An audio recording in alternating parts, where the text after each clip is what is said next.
მახსოვს, როდესაც პირველი პაციენტი შემხვდა, აი ეს სამედიცინო ისტორია ხელში და ძალიან ნერვიულობდა, უნდა შევიდე და მამაკაცია პირველი პაციენტი. თან ვიძახი ქალბატონი მაინც იყოს და ვიკითხე რამდენი წლის არის მეთქი ეს მამაკაცი და თქვენ წარმოგიდგენთ ახლა მე 23 წლის ვარ და ეს მამაკაცი არის 29 წლის ახალგაზრდა ბიჭი, რომელსაც კუჭის პრობლემა აქვს და სპეციალურად აგირჩიეთ ლენო ერთმანეთთან, რომ კარგად შეძლოთ საუბარიო.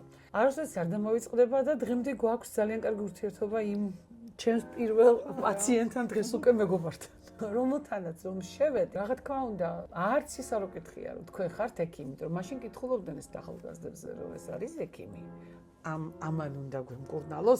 პაციენტმა თვითონ ისეთი სტიმული მომცა, ისეთი მნიშვნელოვანი იყო ის პირველი დღე ჩემთვის, რომ აი იმს მე გაიხსნა უკვე და მე გავხდი ის მაკაბულიშვილი იმ დღიდან დაწყებული დღემდე.